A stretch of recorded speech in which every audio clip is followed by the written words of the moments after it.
BNP সুপ্পুর পক্ষে অবস্থান নিল দুঃখজনকভাবে। তারা নাকি দূরভিসন্ধি দেখতেছে সুপ্পুর অপসারণ ইস্যুতে। বিএনপির মুরগি যদি বিএনপির লেজে কাটতে চায় আমরা বাধা দেওয়ার কে? আমরা কোথায়কার কোন হরিদাস পাল? কিন্তু নোক্তা আমরা দিয়ে যাইতে পারি। আজকে নোক্তা দিয়ে যাব কয়েকটা। বিএনপির একটা প্রগতিশীল অংশ আছে, সারাক্ষণ আমার গালিগালাজ করে। আজকের এপিসোড দেখার পর পুরো বিএনপিও সে গালিগালাজে যুক্ত হইতে পারে, অসুবিধা নাই। আমার তো শুধু আবেগ না, বিবেকও কাজ করে, তাই আজকে কিছু কথা বলা দরকার। এই যে সংবিধান, পচা গলা সংবিধান, এই সংবিধান যে কাজ করতেছে না, এটা তো বিএনপি আনুষ্ঠানিকভাবে স্বীকার করছিল। সংবিধানের সংস্কার চাইছিল। দেখেন, এটা আমাদের কমিটমেন্ট যে আমরা এই পরিবর্তনটা যে চাচ্ছি, এটা শুধুমাত্র নির্বাচন ব্যবস্থার জন্য নয়, ক্ষমতায় যাওয়ার জন্য নয়, আমরা গোটা রাষ্ট্রের আপনার একটা গুণগত পরিবর্তন নিয়ে আসার জন্য আমরা এটা করি। সংবিধানের সংস্কার ছাড়া বিএনপি অনেক আগেই নির্বাচনে না যাওয়ার ঘোষণা দিছিল, যদিও সেই সংবিধানের অধীনে বিএনপি পরে নির্বাচনে গেছিল। কিন্তু একবার এডিটর সাহেব তারিখ দেখান, কবে কইছিলেন মির্জা ফখরুল সাহেব? তো মির্জা ফখরুল ভাই, এটা আপনারা ছোট করার জন্য দেখাই নাই, দেখাইছি আপনার স্থায়ী কমিটির সুপ্পুরে নিয়ে সিদ্ধান্ত বদল করা সম্ভব সেটা দেখানোর জন্য আর কি। আসেন সংবিধান নিয়ে আলাপ করি। সংবিধান যে পচা, এটা তো বিএনপি মানে, আপনারা নিজেরাই বলছেন, অনেকবার বলছেন। বিএনপিকে এবার তাইলে বলতে হবে, পচা সংবিধানে কি মধু আছে? দেশের সংবিধান কি থাকতেই হয়? মানে সংবিধানের পথে না থাকলে নাকি বিশাল বিপদ হয়ে যাবে। সংবিধান কি আসলেই জরুরি? দেশের থাকা লাগে? লাগে না। সংবিধান ছাড়াই দেশ চলে, ভালোভাবেই চলে। পাকিস্তানে 1956 সালে প্রথম সংবিধান রচিত হয়। তো তো প্রায় 10 বছর ধরে সংবিধান ছাড়া দেশ চলে নাই, পাকিস্তান চলে নাই।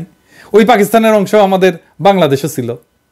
কিছু দেশ আছে যাদের কোনো লিখিত সংবিধান নাই, যেমন সৌদি আরবে নাই, ইংল্যান্ডে নাই, ইসরায়েলে নাই, নিউজিল্যান্ডের কোনো নির্দিষ্ট লিখিত সংবিধান নাই। মানে জানেন এটা, এই দেশগুলা চলে না। দেশগুলো চলে তাদের আইন দিয়ে চলে, তাদের সরকারি কাঠামো পরিচালনার জন্য বিভিন্ন আইন আছে, বিচার বিভাগের রায় আছে এবং রীতিনীতির উপর নির্ভর করে চলে। ধরা যাক ইংল্যান্ডের সংবিধানের কথাই যদি বলি, এইটা বিভিন্ন আইন, বিভিন্ন প্রথা, ঐতিহ্য, এগুলোর উপরে ভিত্তি করে চলে। তার কিছু কিছু গুরুত্বপূর্ণ ডকুমেন্ট আছে, যেমন ম্যাগনা কার্টা আছে, বিল অফ রাইটস আছে, পার্লামেন্টস অ্যাক্ট আছে। এইগুলো হইতেছে তাদের সাংবিধানিক চিন্তার ভিত্তি। দেশ চালাইতে সংবিধান লাগে না। আমাদের প্রোক্লেমেশন অফ ইন্ডিপেন্ডেন্স আছে না, আমাদের 3 জোটের রূপরেখা আছে না, আমাদের আইন আছে না, রীতি আছে না, রুলস অফ প্রেসিডেন্স আছে না। আচ্ছা একটা কথা বলেন তো, মার্শাল ল জারি হইলে সংবিধান স্থগিত হয় না? মিলিটারি কোন আইনে সে সংবিধান স্থগিত করে? একটা দেশের মিলিটারি চাইলে যে সংবিধান ছুঁড়ে ফেলে দিতে পারে, আর সেই সংবিধানের দোহাই দিতেছেন আপনারা। আপনারা কাছে আসেন, কাছে কাছে আরো কাছে, আপনাদের খুঁড়ে সালাম দেব। আপনারা ভাই বাংলাদেশের রাজনীতি কইরা আপনাদের পটেনশিয়াল নষ্ট করতেছেন কেন? আপনারা ইলন মাস্কের পেসেসকে যান, ও যে উনি অপেক্ষা করতেছেন, মেলা আইডিয়া আছে আপনাদের। হ্যাঁ, এগুলো নিয়ে ওই কাজ করেন, বাংলাদেশে পলিটিক্স বাদ দেন। আপনারা কি বুঝতে পারতেছেন যে আপনারা আওয়ামী লীগ হইয়া যাইতেছেন? না না, বিভিন্ন জায়গায় দখল টকল করতেছেন, ওইগুলোর কথা আর বলি না, ওইগুলো বিলো দ্য বেল্ট খেলা হবে, যাই হোক ওগুলো আমি বলি না। কিন্তু আপনারা তো কাউয়ার সুরে কথা কইতেছেন। এইটা সাহেব, এই যে কাউয়া কাউয়া, এই যে দেখান কাউয়া কি কইছিল দেখান। হ্যাঁ, এটা সাহেব সাথে না সাউন্ড দেন। হ্যাঁ, মেলা দিন আমার দর্শক শুনে না আমার এই কাউয়ার সাউন্ড। জোরে দেন, আরো জোরে দেন, আরো জোরে দেন। হ্যাঁ আছে, দেখেছেন ওই যে কাউয়া যা কইতো আপনিও তাই কইতেছেন। দেখেন, আওয়ামী লীগ কইছিল ছাত্রদের আন্দোলন নাকি সংবিধান বিরোধী, আর আপনারা বলতেছেন সুপ্রিম অপসারণ সংবিধান বিরোধী। একই ধরনের কথা। আওয়ামী লীগ যা কইছিল আপনাদের মুখে সেই কথা, আপনারা আওয়ামী লীগ হয়ে যাইতেছেন। আওয়ামী লীগ প্রসঙ্গে পরে আসতেছি, আগে জানেনি কিছু বুদ্ধিজীবী আছে না, সবই জানে আর কি। হ্যাঁ, দাদা বলে সুপ্পু কোনো ক্ষতিকর বিষয় না, হার্মলেস, তাই রেখে দেওয়া যায়। আসেন আমরা সুপ্পু প্রসঙ্গে আলাপটা সেরে নিই। সুপ্পুর অপসারণের বিষয়টা 3টে জিনিসের উপরে ভিত্তি করিয়া, একটা আইনি, একটা রাজনৈতিক আর একটা নৈতিক। প্রথমত সুপ্পু মিথ্যাচার করছে। সে নিজের মুখে বলছে হাসিনা পদত্যাগপত্র দিছে এবং সে সেটা গ্রহণ করছে নিজে। শোনেন, নিজের কানেই শোনেন ও কি কইছিল। আপনারা জানেন প্রধানমন্ত্রী শেখ হাসিনা রাষ্ট্রপতির কাছে পদত্যাগপত্র জমা দিয়েছেন এবং আমি তা গ্রহণ করেছি। আবার সেই বলে তার কাছে পদত্যাগপত্র নাই। দেখেন, দেখেছেন, এই মিথ্যাচার করলে রাষ্ট্রপতি থাকা যায়? যায় না তো। এই একটা ইস্যুই তো যথেষ্ট ওরে রাষ্ট্রপতি পদ থেকে পাছায় লাথি দিয়ে বের করে দেওয়া। দ্বিতীয় কারণটা নৈতিক। পুরো চাকরি জীবনে ওই ঘুষ না নিয়ে একটা রায়ও লেখেনি। উই আমাদের রাষ্ট্রপতি, তাও এই পদটা বাগাইছে সংবিধান লঙ্ঘন কইরা। মানে ওই তো দুদকে ছিল, তাই না? ওটা একটা সাংবিধানিক দায়িত্ব, কিন্তু সাংবিধানিক দায়িত্ব শেষে সে একটা লাভজনক পদে চাকরি করতে পারে না, কিন্তু সে সেটা করছে। আইনত এটা করতে পারে না, তাও নিকৃষ্ট লুটেরা এস আলমের দখলকে তো ইসলামী ব্যাংকে চাকরি করছে। আবার তারপর আবার ওই চাকরি থেকে এটা লঙ্ঘন কইরা আবার ওই চাকরি থেকে আইসা সর্বোচ্চ সাংবিধানিক পদ রাষ্ট্রপতির আসনে বসছে। আমারও প্রশ্ন, এমন একটা দাগি অপরাধীকে কেন পুষতে চায় বিএনপি? সে তো দুইটা দেশের রেসিডেন্ট, তাই না? বাংলাদেশে প্রেসিডেন্ট হওয়ার যোগ্যতা আছে, তাকে একজন এমপি পদে প্রতিদ্বন্দ্বিতা করার যোগ্যতা থাকতে হবে। দেখেন, বাংলাদেশের সংবিধান অনুসারে, সংবিধান তো করিচ্ছেন আপনারা, দেখেন সংবিধান অনুসারে সে পারে কিনা দুইটা দেশের রেসিডেন্ট থেকে প্রেসিডেন্ট হইতে। বাংলাদেশের সংবিধান অনুযায়ী কোনো ভিন্ন দেশের রেসিডেন্ট বা দ্বৈত নাগরিকত্বধারী ব্যক্তি বাংলাদেশের সংসদ সদস্য পদে প্রার্থী হইতে পারে না। তার মানে সে প্রেসিডেন্ট পদেও প্রার্থী হইতে পারত না, তার প্রার্থিতাটাই অবৈধ। আইনত সে রাষ্ট্রপতি পদের জন্য যোগ্য ছিল না। আর তৃতীয় কারণ রাজনীতি। সুপ্পু হাসিনার মনোনীত রাষ্ট্রপতি, সেই পুরা প্রফেসর ইউনূসের সরকারকে বাতিল করে দিতে পারে এক কলমের খোঁচায়, পারে কিনা বলেন? কি করবেন যদি সেটা করে? কিচ্ছু করার নাই। পুরা প্রশাসন এখন হাসিনাপন্থী, পুলিশ কাজ করতেছে না। হাসিনার গুন্ডারা যে অস্ত্র নিয়ে ঝাঁপায় পড়ছিল, সেই অস্ত্রগুলো কোথায়? উদ্ধার হয়েছে? আমি দেখাই দিই, এক কামাল মজুমদারের কাছে 2018 সালের তথ্য মতে 5 কোটি টাকার অস্ত্র ছিল। কামাল মজুমদার ধরা পড়ছে, অস্ত্রগুলো তুলছে, ধরিছে। অস্ত্রগুলো কোথায়?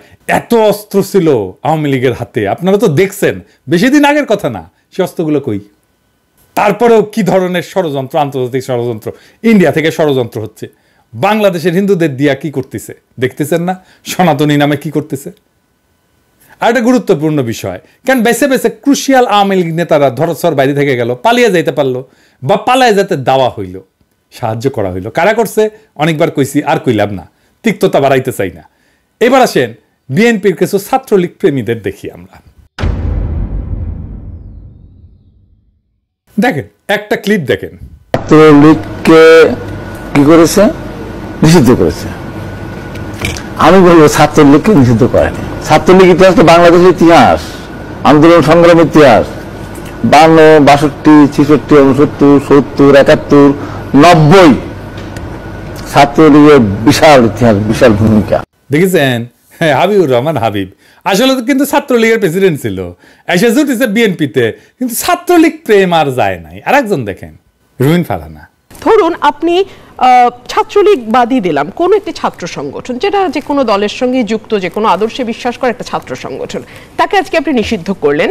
তার তো কিছু সদস্য আছে, আপনি কি তাদের মন থেকে ওই আদর্শটা বা যে নীতিটা তারা বিশ্বাস করে ওটাকে মুছে ফেলতে পারবেন? নিশ্চয়ই না, পারবেন না। দেখেছেন বিএনপির নেতারা, রুমিন ফারহানা কয় ছাত্রলীগ নাকি আদর্শের রাজনীতি করছে। হ্যাঁ, এই আদর্শ মুছা দেওয়া যাবে না। হ্যাঁ, ছাত্রলীগ তাহলে গোপন সংগঠন হয়ে যাবে। তা তো নাজি পার্টি নিষিদ্ধ করা ঠিক হয় নাই। বিএনপি কেন ছাত্রলীগ এবং আওয়ামী লীগের রাজনীতি করতে দিতে এত উন্মুখ? এই প্রশ্নটার জবাব দিতে হবে তো। যেই দলটাকে বাংলাদেশের মানুষ রক্তাক্তভাবে প্রত্যাখ্যান করলো 2 বার, সেই দলের প্রতি কেন এত মায়া বিএনপির? আওয়ামী লীগ কি একটা রাজনৈতিক দল? রুমিন ফারহানা বা হাবিবুর রহমান হাবিব কি জানে রাজনৈতিক দল হইতে হইলে কি করতে হয়, কি লাগে? রাজনীতি তো করিচ্ছে, জানে না। আসেন, রাজনৈতিক দল বলতে কি বোঝায় সেটা আমরা বুঝে নিই। রাজনৈতিক দল হইতে হইলে তারে কয়েকটা বিষয়ে একমত হইতে হবে। 1, বহুদলীয় ব্যবস্থা। 2, গণতান্ত্রিক শাসন। 3, মানবাধিকারের প্রতি শ্রদ্ধা। 4, একটা স্বচ্ছ ভোটিং ব্যবস্থার প্রতি তার কমিটমেন্ট।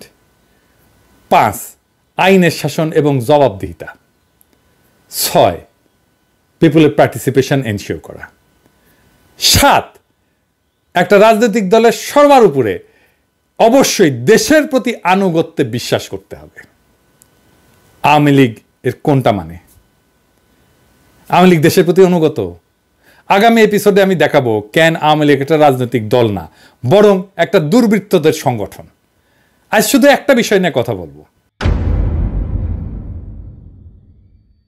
ধরেন ইন্ডিয়া, পাকিস্তান বা নেপাল বা ধরেন শ্রীলঙ্কা, এই দেশগুলার সরকারি এবং বিরোধী দলের ফরেন পলিসি নিয়ে কোনো দ্বিমত আছে?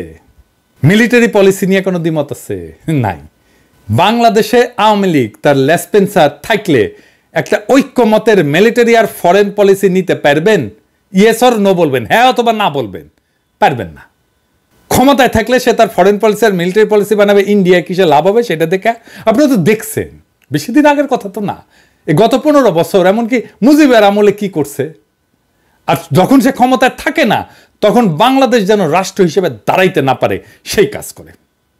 এই দল বারে বারে বিশ্বাসঘাতকতা করছে বাংলাদেশের মানুষের সাথে, 2 বারই তার ফ্যাসিস্ট রূপান্তর ঘটছে। আওয়ামী লীগ ফ্যাসিবাদ কায়েম করছিল, এটা আমার তো কথা না, একা মির্জা ফখরুলের কথা শুনেন। আপনারা জানেন 2012 সালে যে কেয়ারটেকার গভর্নমেন্ট ছিল, এই দেশের জনগণের রাজনৈতিক সংস্কৃতির একটা প্রতিফলন।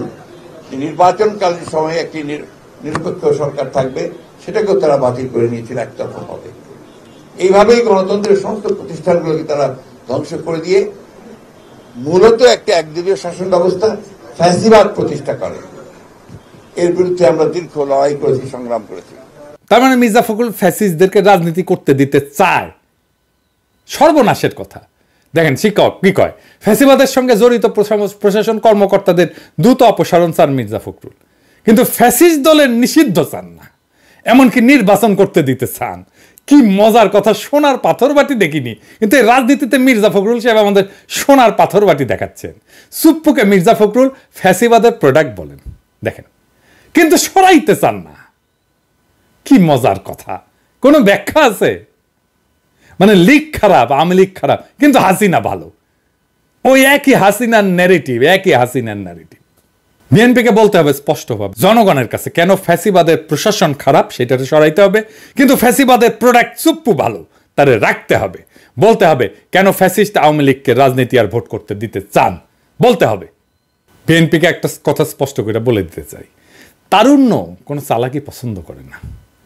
আজ বাংলাদেশের বেশিরভাগ ভোটার আসলে আপনার ভোটার কিনা সেটা কিন্তু আপনারা জানেন না। আপনারা ধৈর্য নিছেন তারা আপনার ভোটার না। তরুণদের মন যদি জয় করতে চান, খোলাখুলি স্পষ্টভাবে কথা বলেন। গোজামিল দিয়া আগামীর বাংলাদেশের রাজনীতি চলবে না, কারণ আজকের তারুণ্য গোজামিল পছন্দ করে না, রাজনীতিতে স্পষ্টতা, স্বচ্ছতা পছন্দ করে। এই প্রজন্মের মানুষরা সামাজিক মিডিয়া দেখছে, ডিজিটাল মাধ্যমে বড় হয়েছে, তারা মুহূর্তের মধ্যে গুগল করবে, চ্যাটজিপিটিকে জিজ্ঞেস করবে, সহজেই সে সব তথ্য পেয়ে যাবে এবং বিষয়গুলো নিয়ে দ্রুত মতামত গঠন করতে পারবে, আমাদের চাইতে অনেক দ্রুত। তাই ওদের সাথে চালাকি করে লাভ নাই। সত্য কথা বলেন, স্পষ্ট কথা বলেন, মন খুইলা কথা বলেন। অন্তরে আর এক জিনিস, মুখে বলবেন আর এক জিনিস, এইটা হবে না। তারা চায়, এই জেনজি চায় রাজনীতিকরা যেন স্পষ্ট এবং সৎভাবে কথা বলে। জটিল অস্পষ্ট বক্তব্য, মিথ্যা প্রতিশ্রুতি এবং অসম্পূর্ণ তথ্য তারা পছন্দ করে। জিজ্ঞেস করে দেখেন, আপনাদের ছেলেদেরকে জিজ্ঞেস করে দেখেন। আপনাদের এই অবস্থান অস্বচ্ছ, আর এইটা আখেরে আপনাদের বিপদে ফেলবে। পরে দেখবেন আমসালা দুইটাই গেছে। ভাবছিলেন আপনাদের বাংলাদেশের বেশিরভাগ মানুষ পছন্দ করে, পরে দেখলেন তরুণেরা আপনাদের থেকে মুখ ঘুরাই নিছে। আমি প্রত্যেক এপিসোডে শেষে একজন শহীদের গল্প বলি, আজকে একটা শহীদের গল্প বলবো। আমার জীবনের সবচেয়ে কষ্টের কথা হলো, ঢাকার দনিয়া এলাকা দিয়েই অটো গাড়ি নিয়ে যাচ্ছিলাম। তখন স্থানীয় কয়েকজন আমাকে ডাক দেয় সড়কের অপর পারে পড়ে থাকা কিশোরকে হাসপাতালে নেয়ার জন্য। আর গিয়ে যখন দেখি নিথর দেহটি আমার কলিজার টুকরো, আমার ছেলে, তখন আমার মনের অবস্থা কাউকে বলে বোঝাতে পারবো না। নিজের ছেলে মোহাম্মদ আমিনের গুলিবিদ্ধ লাশ খুঁজে পাওয়ার ঘটনাটি এভাবেই জানাচ্ছিলেন বাবা ওবায়দুল হক খান। রাজধানী ঢাকার দনিয়া এলাকায় 21শে জুলাই সন্ধ্যায় ওই ঘটনাটি ঘটে। পরিবারের দাবি ওই সময় নাস্তা করার জন্য বাইরে বের হয়েছিল কিশোর আমিন। বাঁধানো ছবির ফ্রেমটিতে আমিনের ছোটবেলার মুখচ্ছবি দেখে নাতির স্মৃতি মনে করেন দাদি লাভলি বেগম। আমিনের গ্রামের বাড়ি পটুয়াখালীর বাউফল উপজেলার কেশবপুর ইউনিয়নের ভরিপাশা গ্রামে। তবে কাজের সুবাদে স্ত্রী ও একমাত্র সন্তানকে নিয়ে ঢাকার দনিয়া এলাকায় একটা ভাড়া বাসায় থাকতেন ওবায়দুল হক। ভাড়ায় অটোরিকশা চালাতেন তিনি। আর অভাবের সংসারে বাবাকে সহযোগিতা করতে শৈশবেই একটা বৈদ্যুতিক সুইচ নির্মাণ কারখানায় শ্রমিকের কাজ নিয়েছিল আমিন।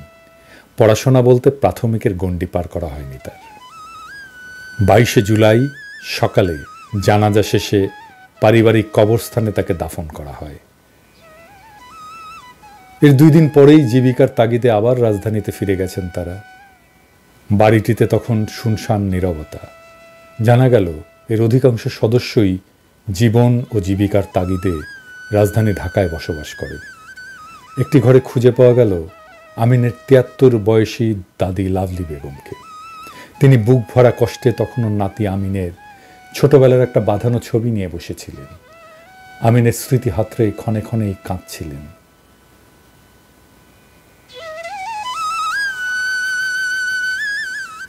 আমিনের বাবা ওবায়দুল বলেন, হাসপাতালে নেয়ার পর চিকিৎসক যখন জানায় আমার বাবায় মারা গেছে, তখন মনে হচ্ছিল আকাশ ভেঙে মাথার উপর পড়েছে। একটু থেমে তিনি আবার বলেন, এখন আমি কি নিয়ে বাঁচমু, কার জন্যে বাঁচমু, এখন বেঁচে থাকা না থাকা সমান কথা। আমিনের মা সেলিনা বেগম বলেন, আমার ছেলেকে যে পুলিশ গুলি করে মারল তার বিচার কে করবে? মিথ্যার রাজ্যে কার কাছে বিচার চাইব? তাই একজন তো আছেন, মহান আল্লাহ এর বিচার করবেন। এ কথাগুলো শেষ করে হাউমাউ করে কাঁদতে শুরু করলেন তিনি। প্রিয় বিএনপি, আমাদের কথা শুনতে হবে না। এমন অসংখ্য আমিনের কাছে গিয়ে বিএনপির নেতারা ম্যান্ডেট নিয়ে আসুন, তারপরে আনন্দ চিত্তে আওয়ামী লীগের হাতে হাত রেখে ঘর সংসার করেন, ছাত্রলীগের সাথে ধর্ষণের সেঞ্চুরি উদযাপনের উৎসব করেন। আপনাদের সুখের সংসারে কেউ বাগড়া দিতে আসবে না। ছাত্রলীগকে নিষিদ্ধ করলে ছাত্রলীগ আন্ডারগ্রাউন্ডে চলে যাবে, আর ছাত্রলীগকে রাজনীতি করতে দিলে তারা ধর্ষণের সেঞ্চুরি করবে। আপনারা তো সেটাই চান। আপনারা আওয়ামী লীগের সাথে ঘর করতে পারেন, কিন্তু আমরা বিপ্লবের পথ ছেড়ে যাব না। শুধু জানবো বিএনপি আজ আমাদের সাথী নয়, তারা আমাদের সাথী, তারা তাদের সাথী, তাদের রক্ষক, যারা আমাদের সন্তানদের, ভাইদের ঠান্ডা মাথায় কাতারে কাতারে হত্যা করে শহীদ করেছিল, যারা বাংলাদেশে ফ্যাসিবাদ কায়েম করেছিল নির্মমভাবে। আর যেই ফ্যাসিবাদ উৎখাত হবার পরে আপনারা রাজনৈতিকভাবে শক্তিশালী হয়ে তাদেরকেই পুনর্বাসিত করেছিলেন। আপনাদের ইতিহাসের কাছে এর জবাবদিহি করতে হবে একদিন না একদিন। ইনকিলাব জিন্দাবাদ।